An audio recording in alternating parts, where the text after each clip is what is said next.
Ladies and gentlemen, welcome in. It's Tuesday night, home of the Bama Standard, your favorite show for the best Bama content out there. Before we get started, hit that like button, hit that subscribe button, jump in this live chat. Let's get this thing rowdy. If you're watching the replay, get in the comment section below. Tell us what you feel. I'm Justin Riley, and we are brought to you by Workspace Pros. If you have a business that needs a digital presence or a full-fledged marketing team, these are the guys to call. With me, as always, is a living legend, the man who brings everyone to the show, the man that Steve Harvey hasn't introduced because he's that big of a deal. Ladies and gentlemen, the Steve Brown. Thank you, everybody. I appreciate all the viewers here for me. I just want to do this officially. My birthday is finally over, so I have to take this out. Thank you. I was just about to ask, why did you still have that hat on?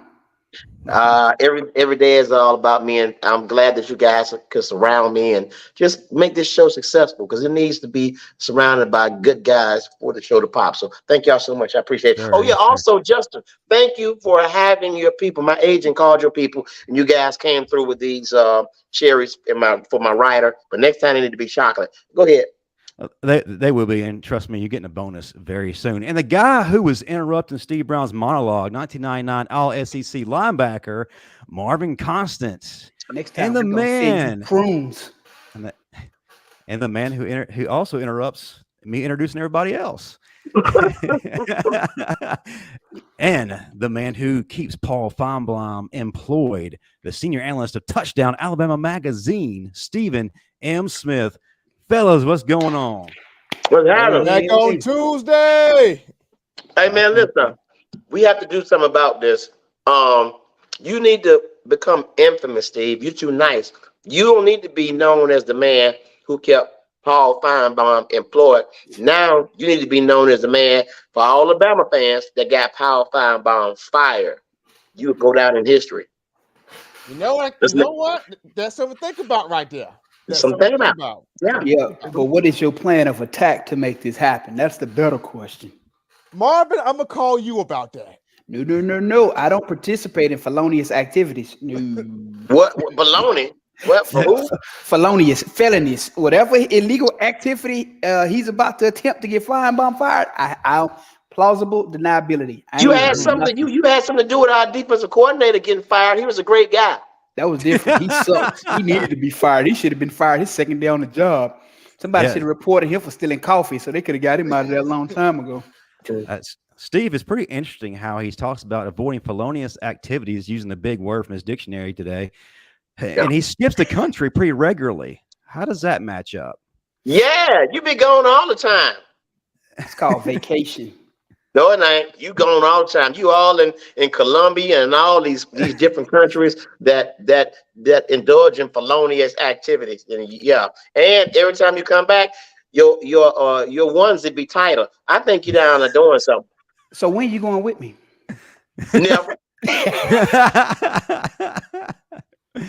Well, listen, before we really get into everything, and we got a great show, folks. We got a guest tonight, and he's a legend. Stephen M. Smith, bring him on the right way. Okay, so y'all know everything is bigger in Texas.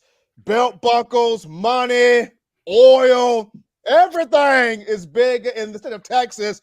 Well, we got Texas on the show. Lamar, Texas. He went to Lamar High School. The dude was a 4-star in the 2016 class. The dude won, my God, with 2 national championships in Alabama, 2017 and 2020, played everywhere on the offensive line. I think he sold popcorn and beer inside the stadium. I mean, the dude protected for so many 3,000-yard quarterbacks. He protected for 1,000-yard running backs. He sat there and helped Devontae Smith with a Heisman Trophy. He helped Bryce Young with a Heisman Trophy. The man got a New York Yankees cap on, but he's the best thing in Texas since Buc-ee's gas stations and oil and Jerry Jones and AT&T Stadium and all of the Dallas Cowboys Super Bowls. My God, Chris Owens is here. Yeah. Wow. Yeah, that was great. Listen. I don't understand why I don't get that type of intro. I'm getting fed up. I think that's the best intro I've ever gotten in my life. Hey, Chris, I just have one question for you. Did he say you're from Lamar, Texas or Lamarck, Texas? I went to Arlington Lamar High School in Arlington, Texas. Okay, you're from Arlington. Okay. Yeah. Right. Wait a minute. Being that you're from Texas, I have to ask you something, Chris. I'm not afraid of you like everybody else is. Listen, whose side are you on, Chris? Game 2. Horns okay. down. Right. I'm about to say. Yes, Yeah. What he played for? What you mean? Ain't no Love law. Coach Clark, though, offensive line coach at Texas. That's my guy. But, nah. Hey, listen, when you wear this, you don't pick sides. This the only side you ever got to ask about. Oh, because Justin will tell you, Chris, I'll come find you. Please, He will. And if you touch him, he'll press charges, but he'll come find you. Damn sure will. You kind ripped on. No, I'm good. I'm good. Now, what he gonna do when he find you? I don't know. He famous for touching stuff he shouldn't touch. You might want to watch out. God. Wow. Come on, man. Let me find out you got a crush, Steve. All right, go ahead, Justin. Oh, wow. Man, we're excited to have you on, and we have a reason, and a lot of Alabama fans know why. We will get to that. But before we do, Stephen M. Smith, man, you have one of the best, hottest segments out there as far as updating the fans on Alabama football, and things are about to get popping. So we're going to turn it over to you before we get to the big man. Ladies and gentlemen, it's time for the depth chart.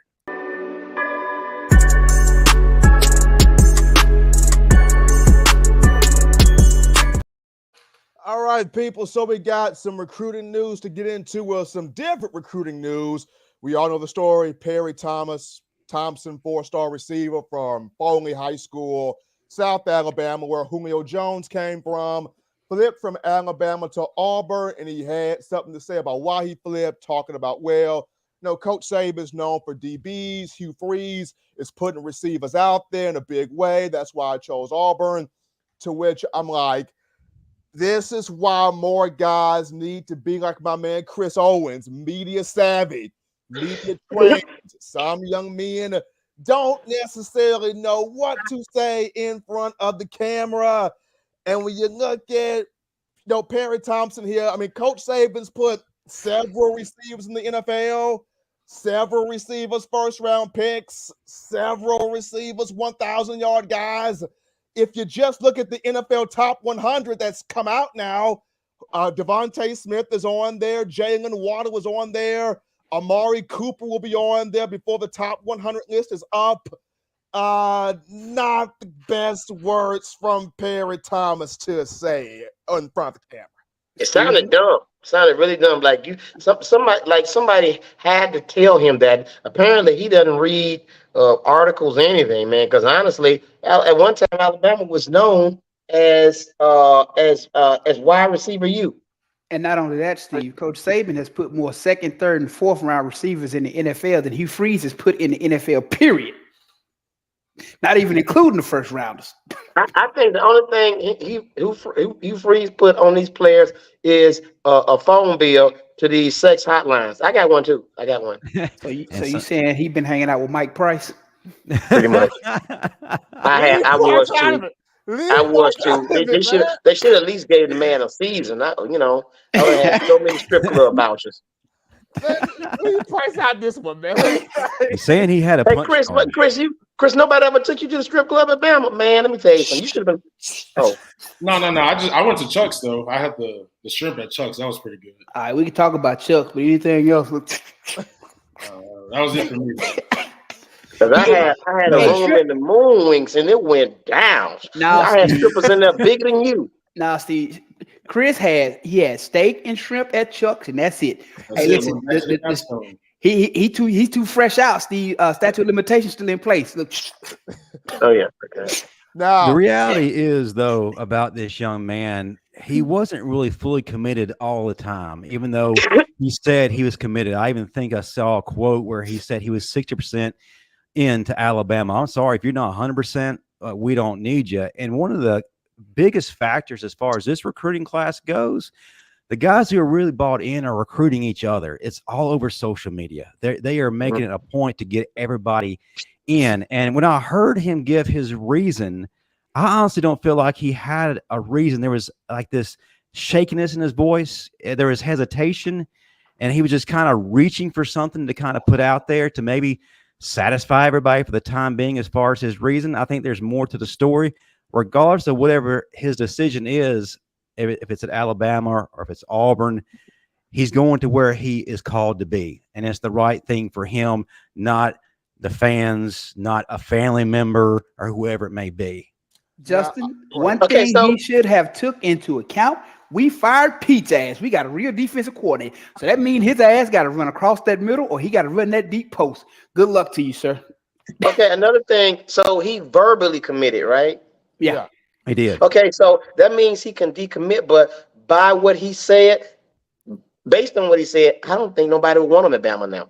Well, I Steve, really don't. here's the reality of this is what a lot of people don't understand. Chris can tell you this. So it's thing about when you're doing recruiting and other stuff, when you're actually in the trenches and guys get to running their mouth and talking like that, or when it's game time, we gonna come see about you.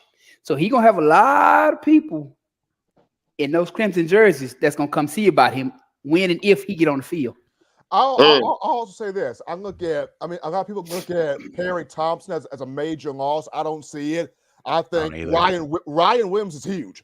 Ryan Williams committed to Alabama. That's huge. Young man from Sarah Land High School. That man can flat play. And then you got Jamie French from down there in Florida, Jacksonville, Florida. So you got two big-time receiver recruits right there. But, guys, with Fan Day coming up on Sunday the 6th from Tuscaloosa, from Bryant-Denny, both coordinators will speak for the first time coming up here. They speak twice a year, once preseason, one more time in the postseason. Of course, Chris knows this as well. But if you were in the room, who would you much rather want to hear more from on Sunday? Would you want to hear more from Kevin Steele or Tommy Rees? Kevin, I want to hear how he gonna fix this defense, fix that disaster. Yeah, I'm with you, Marvin. I want to hear. Honestly, I want to hear both of them, to be honest. But I will be at Fan Day, and I will have a song ready for number 3, and it goes like this: "You about to lose your job. You about to lose because Jermaine Burton, them young receivers about to take your position. I'm telling you right now.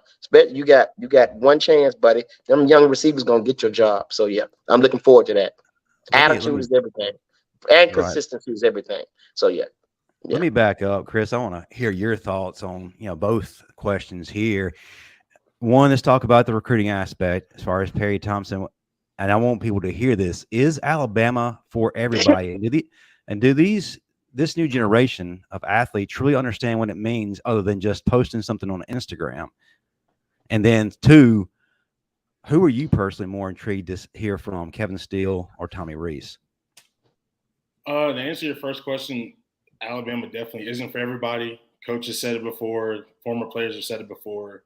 It's a place where you're not only going to be held accountable for everything you do, but you also have to have internal motivation. And that's a lot to ask from someone who's just coming out of high school where they're used to people, hey, you can do this, you can do that.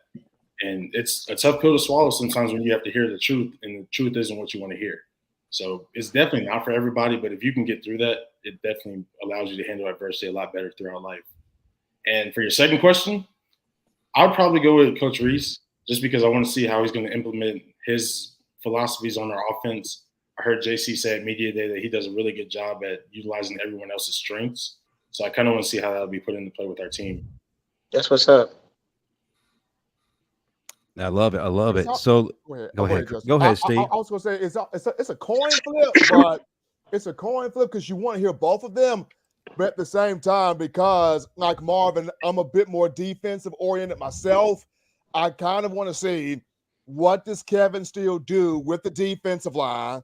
What does Kevin Steele and Robert Bama do with these linebackers? But then most importantly, who are really the best 5 to 6 DBs we got here on this field? Because I look at Kool-Aid McKinstry will be more likely one corner, but what does Malachi Moore set up? What does Caleb Downs set up? Like, who are your best DBs to pull up in this field? So while Rees intrigues me, he does, because I want to see how will he unlock Milroe. So Rees intrigues me, but just because Kevin Steele has been here quite a few times before, as Marvin mentioned, how is he going to put the fierceness back in this defensive group here? If you can't score, you can't beat me. clearly, you look at last year's LSU game, last year's Tennessee game. You can even look at last year's Ole Miss game. How many points did we give up in those 3 games? We didn't put ourselves in a position to win. Bottom line, 4,223 points, I think. I thought it was more than that. I thought the score was still going up. Yeah, it is. So- I'm intrigued to hear about what Tommy Rees is going to do, man. Because honestly, I am so ready for the O-line to start punishing people like they used to. I personally, and Chris, you can speak on this. I personally think that when you're an O-line person, I think you'd rather attack and smash people instead of sitting up, getting attacked all day, pass blocking and stepping back. Am I right or wrong? No, you're right. And a part of that also brings that the defensive line, they have their ears pinned back. So when they were passing it 60, 70% of the time, they're not playing the run. So it's a lot about keeping them honest. Hey, Yeah. Chris. So it's like the offensive line is pretty much getting attacked because you got to step back and pass block instead of trying to crush the D line and pancake and do all this other stuff. So I think if I'm not mistaken, he's trying to bring that element back to Bama, and I love it. Yeah, I hope he does. I hope it's not like when you played, Steve. Steve played offensive line, Chris. The back of his jersey stayed green. You couldn't even see his name when the game was over. All you seen was green. Hey, Chris, don't laugh at that. We'll kick you off the show. Get him out of here, Marvin. Get him out of here, Justin. Man, Steve gonna grab that jersey for real on y'all now. Yeah, man. Hey, did you know, Chris, since we speaking of back in the day, do you know when Myron played in high school, he didn't have a number, he had an alphabet? No, I didn't know that. Is that true, or are you just making that up? You're right. Yeah, I did. It's called the Dirty Dozen. I was at, when you number 2 player in the state, in the top Here we go, 25 man. Look, in the Southeast, top 50 players in the country. You right. I had alphabets by my name. You right. Oh my God. Winner. Wait, the No, Dirty you can't. Dozen, is that like a cheaper version of Chippendales, Marvin? Yeah. Marvin was the only player that played with his ass out. But anyway, yeah. Ken's dad. Nobody asking for your opinion. I'm gonna need you to stick to moderating, Justin. All right. Marvin had his ass out. Yeah. Yeah. Welcome to the show, Chris. Whatever. So Nobody ran his way. let's get to the main point. Of course, we will venture off once we hear your thoughts on this. Chris, you just got a lot of fame this past week. When you made a statement to Twitter, it blew up. It's pretty powerful, but we as Alabama fans jumped on it. And if anyone has not heard it yet, I'll read it out to you. Undefeated national champions this year. And I'm not asking for your opinions. I'll let you lead off on this, man. What are you seeing? What are you feeling? And do you like the fact that everybody's writing us off? Yeah, I think that's kind of where it came from. At first, I tweeted it because I had finished watching JC's Media Day stuff. So I'm kind of just in the mindset, like, I really like what he's saying. I've seen, like, some of the people I know personally on the team still kind of, leading those guys. They're growing and improving. And so that's kind of how I felt in the moment. And just knowing how we responded when we didn't make the playoffs in, 2019 when we played Michigan in the Citrus Bowl? Yeah. COVID happened the following year. The way we were able to go back to ground zero and really build on discipline, which is why we lost the 2 games we did this past season. It wasn't based off of talent. Just knowing what Coach Saban is going to do this offseason, being around that before, I just kind of have that sense that everybody's going to be bought in. You heard some of the guys talking about we had optional workouts, but everybody's coming. There's no such thing as optional this year. We're all doing it. It was never optional. Optional. Like I know when they tell you, what is it, interim, summer 1 and summer 2, it's optional to be here. Optional, mandatory. Optional, okay, don't show up, see what happened. Now, Chris, I got a thought for you here. So I remember 2019, that was when Tuad got hurt. Mac Jones came in, took over. And I remember that offseason, so many people were doubting Mac Jones. He can't do this, ain't no way. And we saw what happened, Mac Jones 2020. Do you see some similarities there between Mac and Milroe? Because the same stuff they were saying about Mac Jones, they're saying the same stuff, if not more, about Jalen Milroe. Do you see kind of some similarities between Mac's mindset and Jalen Milroe's mindset? I do, yeah. when Mac was stepping into the fold at that time, he was actually one of my closer friends, still is to this day. And I kind of knew his mindset was every day, whether I'm with the twos or when he was younger on scout team, I'm going to do the best. I'm going to try to light up Coach Saban's defense. And Milroe's the same way. When we had a scrambling quarterback, his mind says, I'm going to be the best on the field that day because that's what the team needs.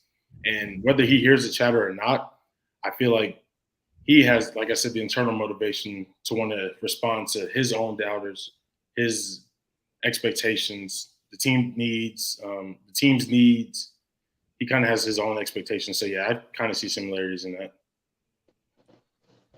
Yeah, So, that's what's up. based on your national championship experience and fall camp is about to roll out, what are you looking for as far as what serves as the recipe for a national championship? Around this time, it's a lot of staying out of your own head. All you can think about is the heat.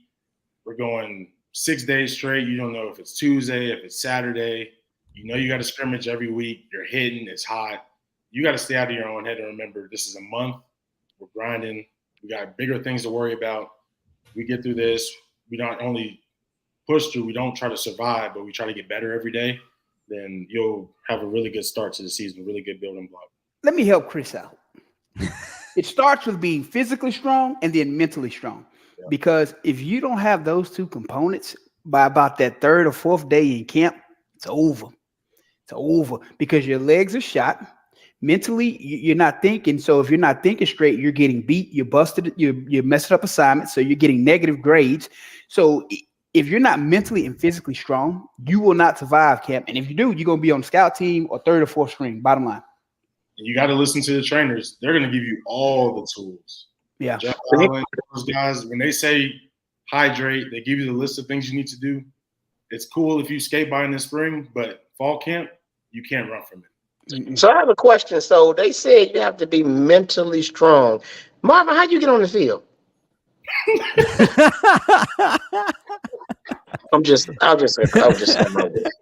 Make no, a man, wish. go to something else. Go to something else. Chris, I have a thought here. So, how much of it also is not being overly focused on what Coach Saban may say? For example, if you mess up a play, it's hot out there, it's humid out there, you about to pass out there, and Coach Saban chews you out, and you trying to not focus so much on what he just said, but Nick Saban just chewed you out. Like, how much fortitude does it take to, I got to push past this in the heat and not worry about this little man just chewed me out? Fortunately, I'm the right person to ask because I've had more than enough of those. And I kind of have to tell myself that you can't listen to the tone, but you have to hear the message.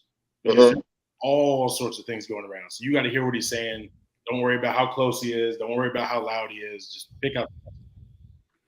And then another thing, I feel like, players forget he's out there hollering and screaming, but he's out there in the heat too as an older man.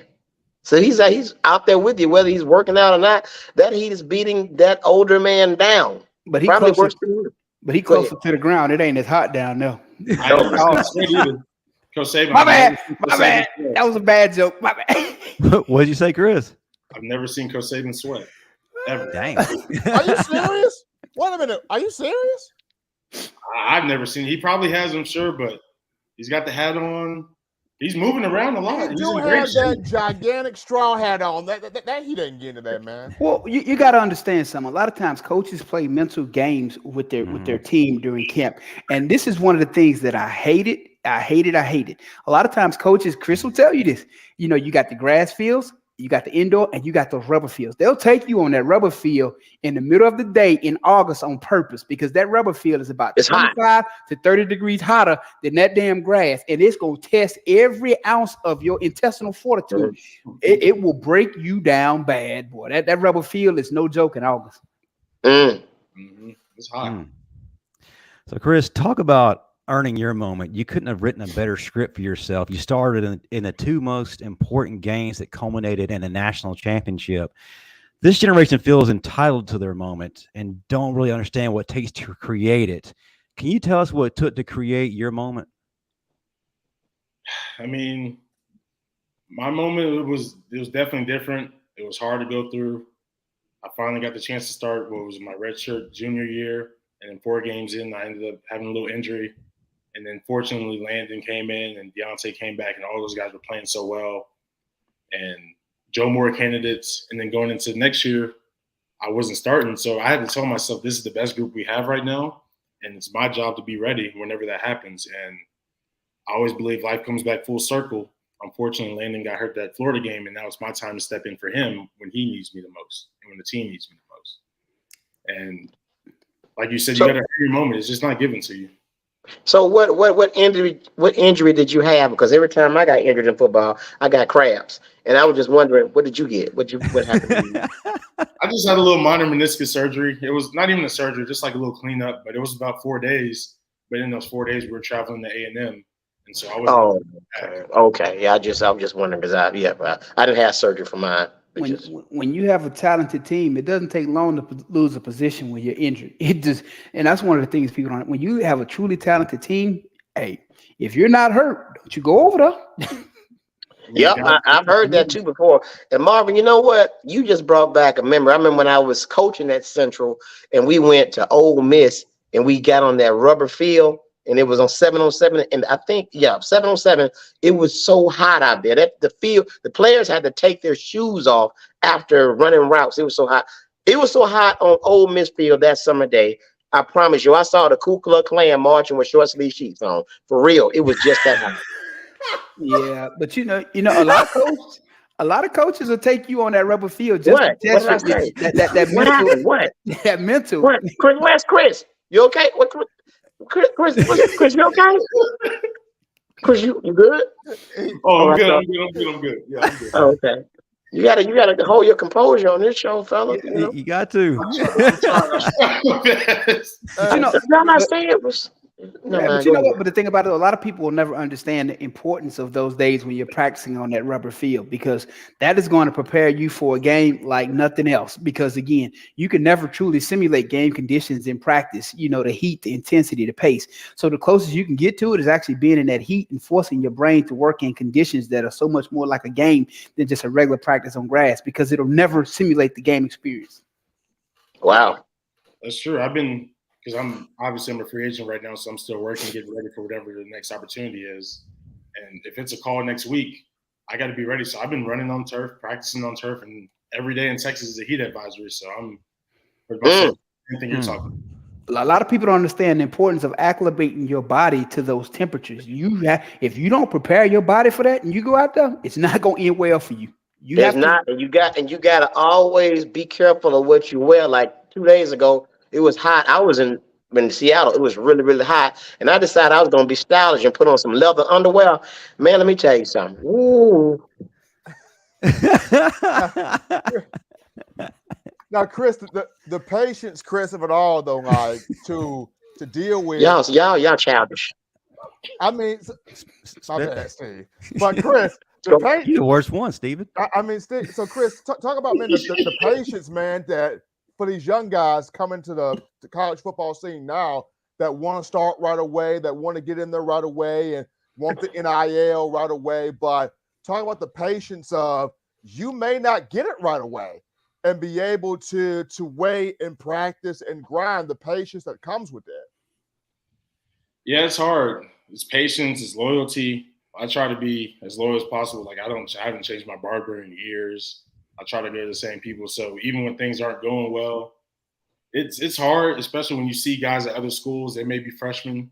They're playing right now. You want that same success, but you have to be able to trust that if you're in a good building and you've got good coaches, good teammates around you, you're going to grow. And even if it's your last year and you're a first-year starter, that might be all you need. So like Quentin Williams, it was year 3, 1 year, he's gone.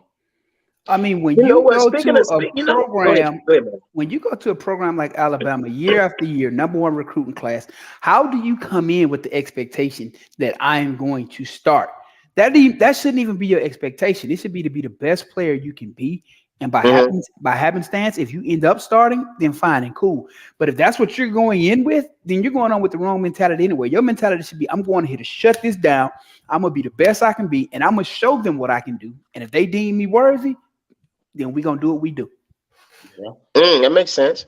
You know what? And speaking of that NIL deal, I got a little plan about that. I don't think that they should give these kids the money right up front. I think they should wait and base while their season goes. Depending on how you play that season, that's how much money you should get instead of giving them all this money up front. So you saying you will owe them money at the end of the season is what you saying? Yep. You played your kind of negative. Yep. Hey, so some of our players owe money back. So Number Chris, 10, he's still. No, yeah, go ahead. all of us know you showed out playing center and got us that natty. And while you were doing that, you had an opportunity to mentor Seth McLaughlin, a guy that a lot of us have come to love. What did you see in him early on that made you believe he was going to be that dude? And how important is he to this offensive line? Well, Seth, I love Seth. He's a unique individual, really funny guy. But he asked a lot of questions. Even in that season, we had Landon, who won the Remington that year. I was backing up, and then, it was kind of like him and Darian. But he asked a lot of questions. He was always engaged. He was always trying to figure out, what do I need to do to get ready for when my time comes? And you kind of saw it even my last year of college where Darian went down, and then I had to stay out at right tackle. Seth came in, and the offense was flawless. And so he's always he keeps himself in good shape. He's just a really talented, really smart individual. You know something, man? I want to say this, Chris. Others are not going to press you about it, but I'm going to say it.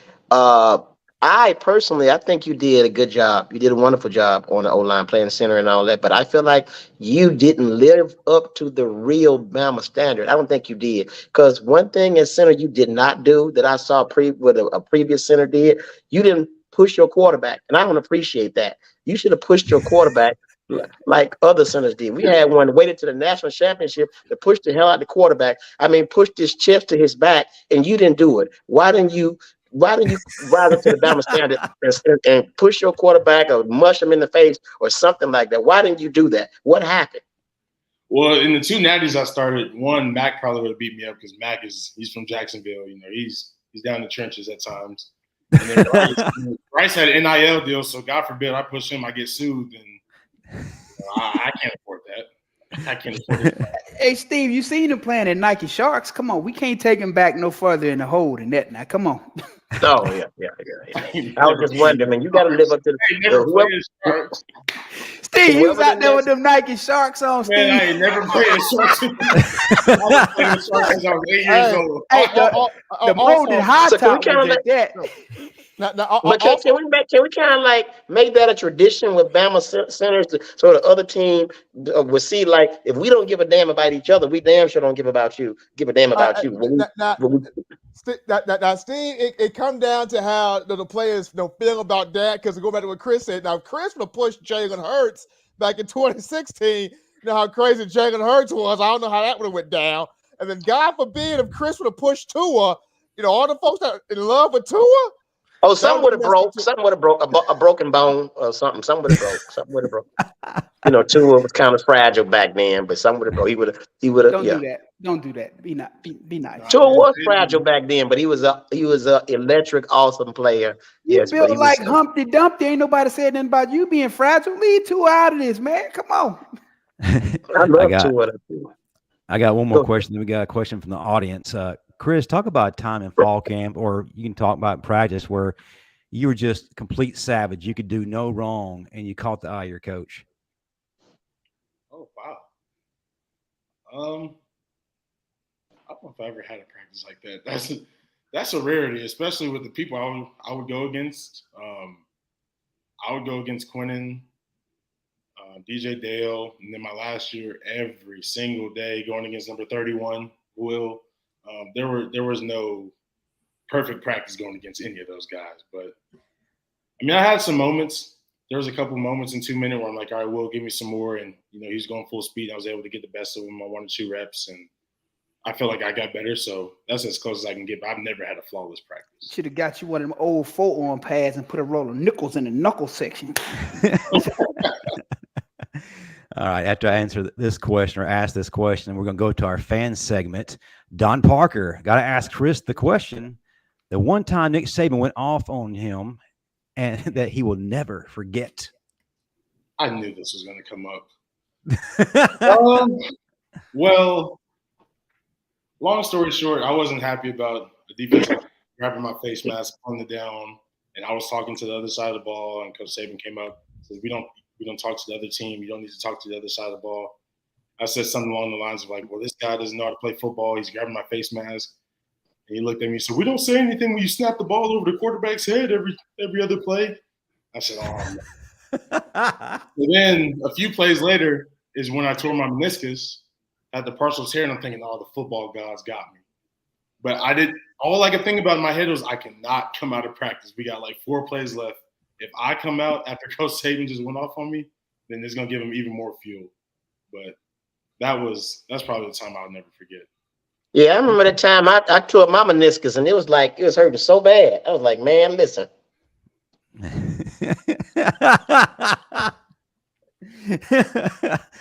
Well, I'm folks, gonna take your surgery to heal.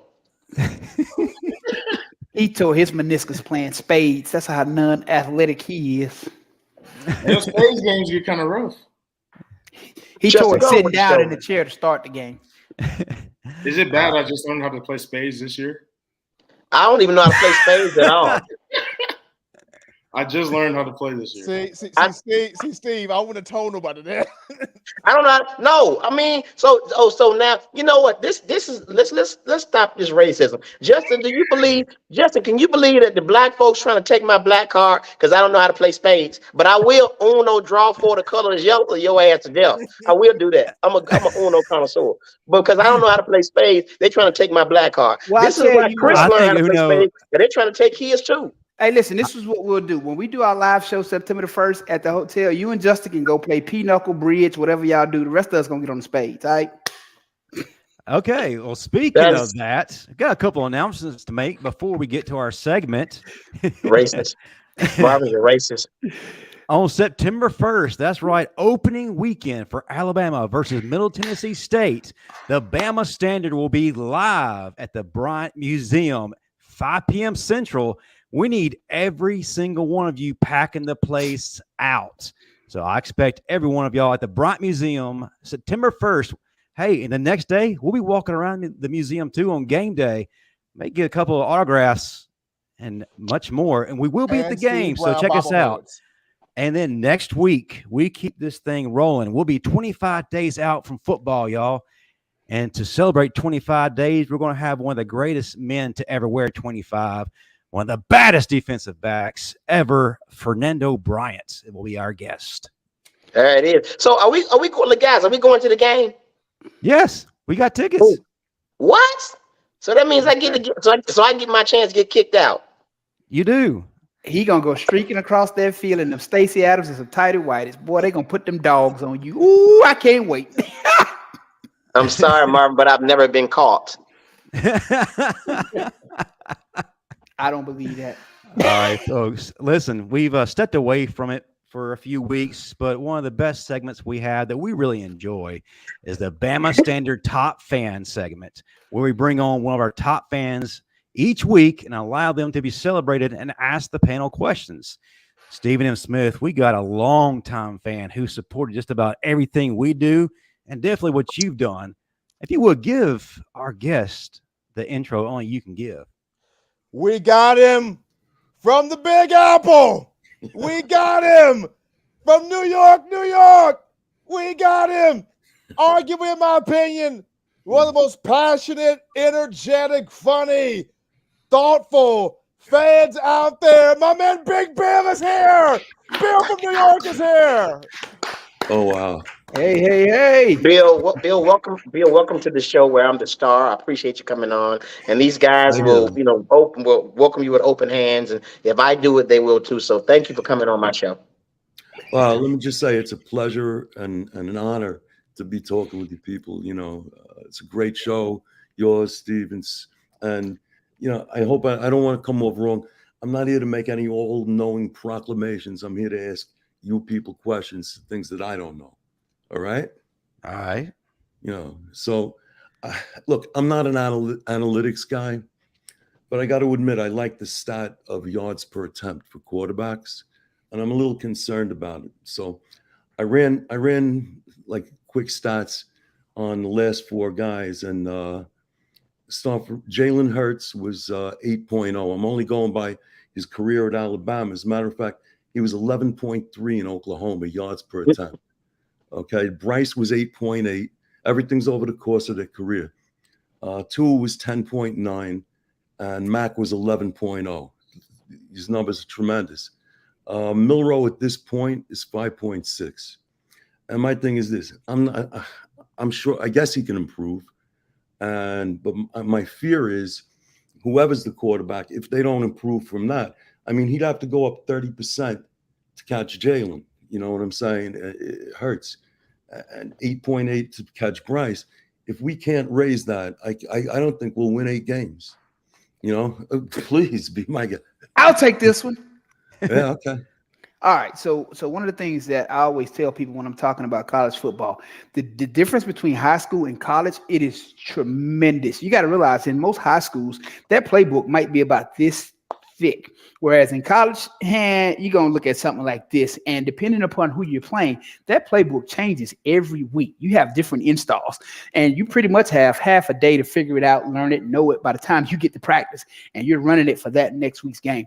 And not only that, you know, the timing, the speed between high school and college, that is the biggest gap. So like from college to NFL, it's a gap, but it's not as big as from high school to college because at that point, it is a huge. So it takes time to acclimate to college, and to be, you know, to put yourself in a position where you can actually do your job and do it at a high level. It doesn't just happen overnight. Well, do you think that those numbers are going to have to go up? Well, you know what? In this offense that he's running is a totally different offense. It's more so ground and pound and possibly play action. And then those numbers are super low because he hadn't really played any games. He only played 1.5 games, 2 games. So you know, you're looking at the course of their careers. You never know. His numbers may go up even higher, or we'll see. But you got to look. It's totally different offenses. You know. Well, here's one. Let me add to your point. See, this is one thing that a lot of people don't take into account. You know, everybody gives Jalen a hard time for his performance against Arkansas. Last year and when he played against Texas A&M. Here's one thing you got to take into account. As an offensive coordinator, I'm going to call a game to where the strength of my quarterback. If I got a young quarterback, I'm not going to put him in a bad position. And then 2, if my defense has been playing the way our defense has been playing, I'm going to try to slow the pace of the game down. And I'm going to run the ball as much as possible to get that clock to run so that I keep my young quarterback out of bad situations because our defense couldn't stop crap the last 3-4 years. Okay, so Marvin, let me say this too. Let me add to this too. I heard somebody say this, and he was right on point. You went in and put a freshman quarterback in somebody else's offense and expecting him to thrive. Now, and people are not looking at that. You're putting him in a Bryce Young type offense that only Bryce Young can run effectively because Bryce Young is an elite quarterback. And you're asking the freshman to come in and run that same offense. What do you think is going to happen? So people are basing it off that. And that's crazy. That's unfair. And not only to mention, Steve, Chris can tell you this. So those quarterbacks, they'll get with that offensive coordinator going into that Thursday, and they're going to sit down and talk about what they're comfortable with, what they're good with. And in most cases, it's plays they've ran all season, game after game. Kid like Milrow, it's his first game. So I got to figure out what works best. And this is my first time starting, and I'm starting at an SEC game. I don't really know what to tell you to call. And that's what they do on Thursdays and Fridays. They work through it. So again, as a smart coach, I'm going to protect my young quarterback, knowing that our defense is letting everybody and their mother score on us every time they get the ball. Let's slow the game down, limit the amount of possessions the other team gets. How do we do that? We run the ball, screens, draws, things like that. Because the more you throw downfield and you're getting incomplete passes, the clock stops. Every time the clock stops, you extend the length of the game. It's a game plan. A lot of times people don't see the overall game plan and how you get from A to Z. Bill, what we're saying is Marvin knows a little bit about football. That's what we're saying. Chris, what's your take on it?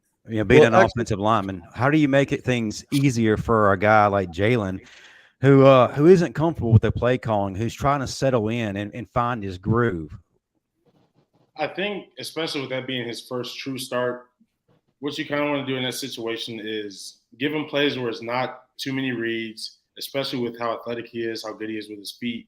Give him 1 read, 2 reads. If not, pull it, go. You can probably outrun the defense. You can get around the edge. somebody will lose contain, and you can not only get a first down, but you have touchdown potential every time you touch the ball. So keep it simple for him.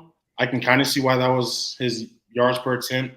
Just a lot of short passes and, making it easy on them and feeling like you might have a better defensive game plan so where maybe you can get one or two really pivotal stops and you can still win this game. Because at the end of the day, in that situation, we're just trying to get a win by any means. And the thing that people have to realize, a head coach goes into a game with a game plan, not an offensive plan, not a defensive plan, a game plan. You need all three phases of that game working in tandem in order to get a win. If one area is off, you're putting yourself in a bad position. And again, our defense hadn't been the best.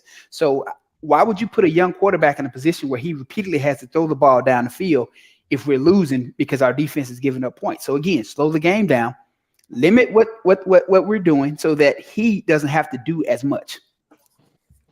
Well, that actually ties into my next question, and I really appreciate, what you guys said. I really do. We're going. Everyone's talking about we're going more to the run this season. Everybody, every sportscast, every magazine, and it's true, and I like it. I think we're going to be better at tackle. That's what I think. Much better at tackle. I think we got some brutal guards coming in, and the center is a year older. So I think the line will be better. But my thing is this, I like that kind of football. I'm older, and, I go back to Earl Campbell and before him and Willie Lanier and Dick Buckus. I like that brutal thing. But I think it's sort of over in a way, with the rule changes, even in the NFL after 2010. So my thing is this, I'm glad we're going to run. I'm glad we're going to be a brutal, tough, physical team. But running generally, I think, usually takes longer in terms of scoring points than a pass. Pass, you get the points quick. So my question is, will our defense be stout enough? Will they be tough enough to, prevent quick scores? Because, with quick scores, we're going to have problems if we got to run the ball to get back another 7. You know what I mean, Marvin? See, but Bill, and that was my whole point. Our defense wasn't good enough last year or the year before for us to be in that position. So I'm hopeful that with Kevin Steele, we'll have that opportunity, because someone mentioned a comment a second ago about motion. So with motion, in a lot of cases, especially with a young quarterback like Jalen, so that motion, I'm trying to figure out if that defense is in man or in zone. If they're in man concept, I'm going to take that running back and I'm going to send him on some type of wheel route. Now that I know you're in man. Why? Because now I just opened up the middle of the field. So if I don't see nothing in my first read, second read, tell him to take off and run until he's getting comfortable to be able to go through all 3 or 4 reads. Gotcha. I think personally that I'm sorry, Stephen. Go ahead. I was going to say, I think with this defense, what I like about it is you've got depth at the most important positions here. You've got depth at inside linebacker, both inside linebacker spots. You've got depth in the secondary. I think the main thing is defensive line coach Freddie Roach. This is a big year for him in terms of, can he get more guys on that defensive line pushing the pocket from the inside? You've got one of those guys, Jaheim Otis, yes. But can you get more? Can you have Damon Payne doing it, Tim Smith doing it, Jamarian Latham doing it? Can you have more guys collapsing the pocket from the inside, forcing second and long, third and long, getting off the field on third down, as Coach Saban likes to say there. So if the defensive line, if we could have more of that collapse the pocket from those main guys up front, then you're going to have that defense that can hold up. And then another thing, Marvin, another thing, I say this, Marvin, another thing, I'm thinking this too, and I don't think nobody's thinking about it. I think you've thought about it being a defense player. Our last defensive coordinator, he coached based on analytics. This defensive coordinator, he coaches on the field for football, a field for the game, and he gets the kids in. He's teaching the players to be killers. Like they said, joyless murder ball or whatever. That's what he's going back to. It's not, well, the ratio, if we do this, we do that, let's call this play. No, get in there and get somebody and show them why we're Bama. This is what Kevin Steele brings back to the defense. That's why I feel like our defense is going to be 100% better. great defensive coordinators rely on instincts, not analytics, because they've been Exactly. on the field and they know, and they can see it from that player's view, and they know. And back to Steven's point, talking about collapsing the pocket. Not only do we need them to collapse the pocket, when you have those three interior linemen that tackle and those two ends, or that nose guard, whatever we're running, but those guys need to be what they call people eaters, meaning they need to command double teams, because by them commanding double teams, now you have your outside backers in one-on-ones, and you can actually get them in situations where now you can potentially have a two-way go, and you can get more pressure. Because again, if you had a great guy like Will Anderson last year, and we weren't collapsing that pocket and commanding double teams, now you could double team Will. So by them doing their job, it's going to free Dallas up. So we need them to take up space and command double teams. You had Anderson going into coverage sometimes, right? I mean, I told that. Oh, that pissed me off. Oh my God, that pissed me off. You know what? I'm gonna tell you something, Bill. I'm gonna tell you something. This is how you're gonna know our defense has changed, and I want you to look for this. The first play of the game, our whole defense is gonna go on the field, and they're gonna fight each other before the first snap. Well, yeah. Well, the thing about it, with the talent that Pete had these past 4 years, there's no reason why the defensive stats look the way they look. It did not translate from all the 4 and 5 stars he had to the stats. I mean, when have you ever seen an Alabama team give up 30, 40, 50 points as many times as we have the past 4 years over the last? When have you ever seen somebody like Will Anderson dropping back in the coverage? When I saw that, I lost my damn mind. Yeah. I've seen other coaches do stupid things like that.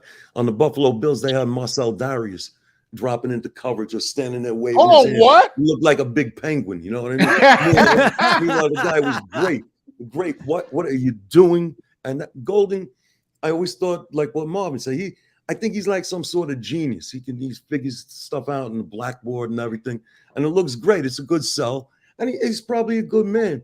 But we need some violence. I know I shouldn't even talk like that, but you should. Right. You on the Bama Sanders in a safe place. Hey, Bill. The thing Pete has to understand, he wasn't buying stock. He was coaching defense. Okay, you save the analytics for business. Okay, this is football. The pen is up. The pen is up. The pen is up. All right, Bill. We got time for one more question. What do you have for the panel, or maybe even Chris? Because I know you must be concerned about the offensive line, and I think we got some real bullies coming back this year, and that's going to be a strength. Well, let's talk. Well, do you think this kid Proctor is going to be ready to start? Because if he really can, it's going to be something special. I remember when Tua threw the touchdown pass. What's his name again, Steven? The guy who filled in at left tackle.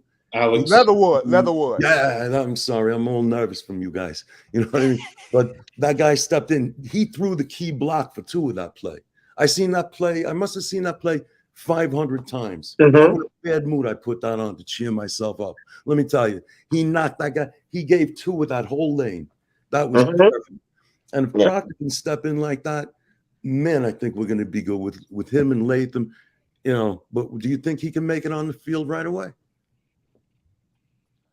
From what I hear, just like some of my friends, I hear he's really talented. I don't know too much about him, but if they're still going on the same philosophy that they were when I was there, we had a coach kind of describe it as like spring ball is where you get on the bus and fall camp is where you find your seat on the bus. So if he takes that step from the spring into the fall, then Coach Saban's going to put the best 5 guys out there, or even if it takes 6, getting the big offensive lineman in there as a tight end, they're going to find the best guys. So he's got the athletic ability from what I hear now. It's just about putting it together. Thank you. I think he actually gets out there. I mean, I think he starts at left tackle. I would like to see him start right tackle and put JC at left tackle, but I think Saban may keep JC at right. You'll have Proctor at left. Now, the right side of the offensive line could be really scary because on the right side, it looks like JC and Booker, the 2 IMG boys, are going to be right there together on that right side.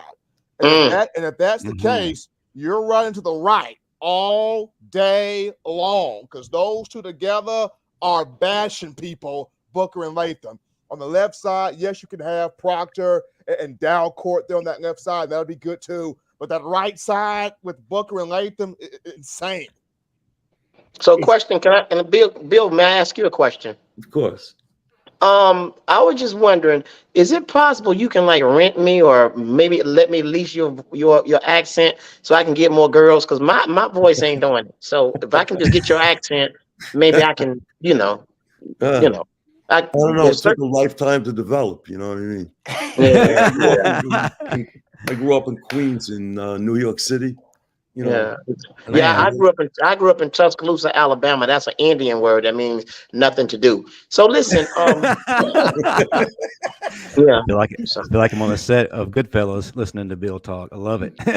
I should have been spending more time in the library. You know what I mean? You know, what can I say? We did Well, our Bill, we greatly appreciate you joining us tonight, man. You are our top fan of the week. Oh So, boy! All right, man, listen. glad to finally get you a part of the family, man. So we're gonna celebrate you all week long. Before you head out, anything else you'd like to say? No, just thank you. Just Thank really, you, thanks. You know Bill. what I mean? Thank Yes, you. sir. Really, thank you. I learned a lot tonight. Bill, remember All I'm right. the star of the show. Remember that. Just remember that. Going forward. Well, you could do comedy routines. Do you do that? Do you do stand up? Never. I never thought about it. Oh, Never. you could. You could. Let me tell you. A little. Excellent. All right. Thanks again, guys. All right, Bill. brother. Roll Tide, Bill. Yeah, Roll yeah. Tide, Bill. Roll Tide. Roll Tide. Are you from South America or are you from New York? Because I'm lost right now. That was I'm from Selma. By way of by way of Greene County. Go ahead. Roll Tide. I'm gonna call Bo and tell him. I'm gonna call him. So you being messy. You being messy. He's from South Wakanda. We did not do that here. South Wakanda. que hacer aquí. What? Wrong continent, sir. Sir, we are not doing Tagamundo. We are not doing it. I know. ¿Qué estás haciendo? Marvin got a speedo on with a grass skirt. Nobody want to listen to you, brother. ¿Por qué? They had to serve odiosa. Muy That's a Okay. shame. Every other show, Marvin come out the closet. Go ahead. See, I'm happy we did not have Trent Richardson tonight. I'm happy we didn't have Trent. ¿Por Oh, qué? Termina mi trabajo. Let's go. All right, come And on. you can catch Marvin on his OnlyFans at Backside Pursuit. Anyway, we are running out of time. Ken Senior, fellas. I'm gonna need you to stick to your job, Ken Senior. All right, come on. We've reached the end of our show, but before we head out, we're going to go around the room and let everyone promote what they have going on. Chris, you'll be last because you're our guest of honor. As always, we'll start things out with Marvin Constant. Marvin, tell everybody what's going on with 40 Plus Strong, how they can get their hands on it, and what social media platform they can find you the most at, other than your OnlyFans and Black Planet. All right, you can find me on Traps.com. Instagram. Traps.com. Oh, the trap's still in effect now. Listen, Constant 45. Listen, I kid you not. So if you're in your late 30s, 40s, early 50s, and you're looking for something that's going to help, re-energize you, revigorate, just get you back to your old self. My book is a great resource. I promise you it's the best $15 you'll ever spend. You can find a direct link to purchase it on my Instagram, Constant 45. The name of the book is Physical and Mental Fitness at 40 Plus. Trust me, I'm a year and a half post surgery for my knee replacement. I put on my pounds. I had to get them back off. And we are back to, you see it.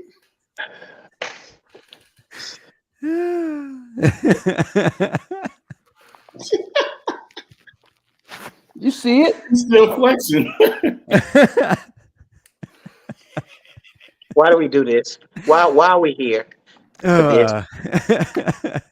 Steve Brown, please save us. Tell everyone what's coming up next for you. Are there still tickets for your show? Of course, Tuscaloosa we at the got amphitheater? over 300 sold. The show is in September. I forgot the damn date. I'm losing my mind. But yes, the show at the Bama September Theater. 17th. Yes, thank you, sir. I appreciate that. You're Yes. welcome. But yes, the show is going to be phenomenal. But this Saturday, I will be in Hinesville, Georgia. So tickets are going fast. Just got back from Seattle. That was amazing. And I'm getting ready for, I'm really excited about our second live show. So you guys got to be there. We had a great audience there last time. So we're looking to double, triple, quadruple that. We're looking forward to seeing you fans, especially my fans. Okay, yeah, that's it. That's it. Absolutely. The show Steeler. And again, folks, that is September 1st, 5 p.m. at the Bryant Museum. Get there early so you can get a seat, be a part of the hottest Alabama show out there. And again, we'll be there the next day on game day, signing autographs, mainly Steve, but and we'll be at the game that night. So check us out. And again, remember next week, Fernando Bryant, All-American DB and longtime NFL veteran, will be in the building. Stephen Smith. Hey, Justin, real quick. I got to say this, man. Fernando Bryant. Listen, man, I was a freshman. I seen this dude at Pro Day. He lines up to run his 40 in the indoor, Dude runs a 4.27, and I'm looking like, what the hell? And all the scouts, they all looking at their clocks and like, nah, run it again. He runs a 4.29. I just walked out the building. I was like,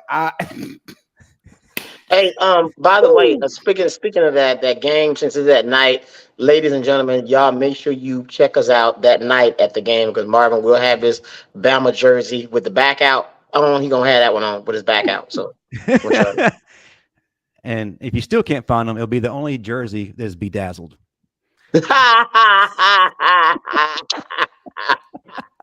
Why? Stephen M, it's on you, brother. Why? It's on you, Stephen M. Smith. Anyway. So fall camp coverage continuing. In my own words, we got fall camp coming. Chris's favorite time of year, especially playing when you get Alabama fall camp starting on.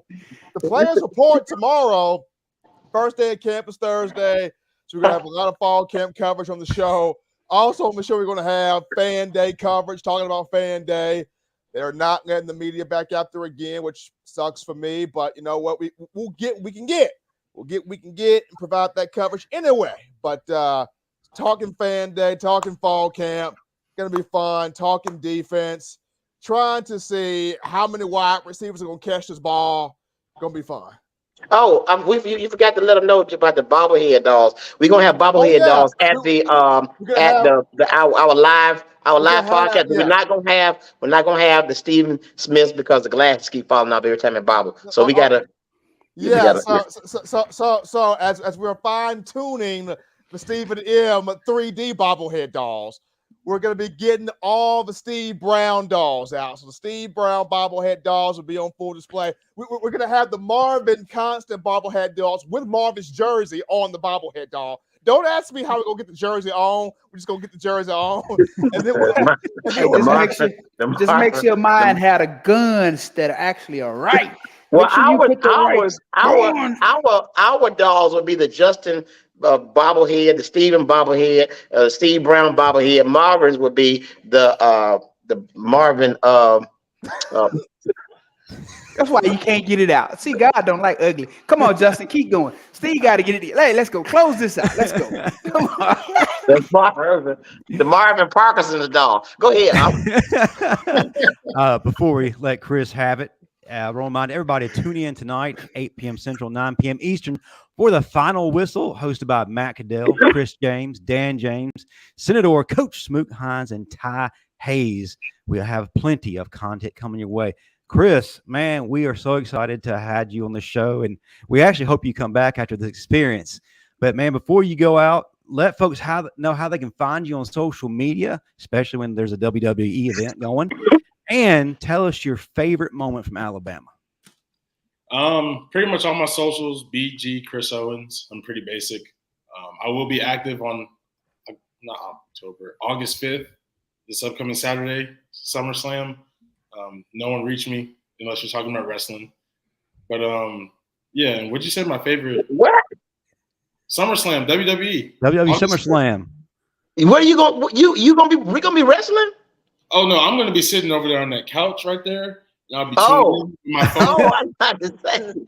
My phone will be on Do Not Disturb, but unless we're talking about wrestling, do not hit me up. So Jey Uso or Roman? I'm going with the tribal chief, even though I'm a Uso. I'm a Uso fan. I'm so lost right now.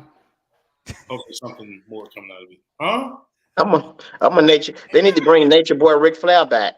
He had a match like a year ago. Yeah, a year ago against Jeff Jarrett. Yep, yeah, he did. But Chris, what was your favorite time at Alabama or moment from Alabama? Oh, that's probably the easiest thing we've asked all day. My last year beating Auburn in their stadium because I took a 6th year. Yes. Yes. Part of my 6th year, I was thinking, for one, I just wanted to improve my draft stock, which is what it is. But 2, I was 0-2 at that stadium, and there was just no way I wanted to leave without winning there. And I didn't start that game, but fortunately, I was able to come in at halftime and kind of help contribute to us winning. So that's easily my favorite moment.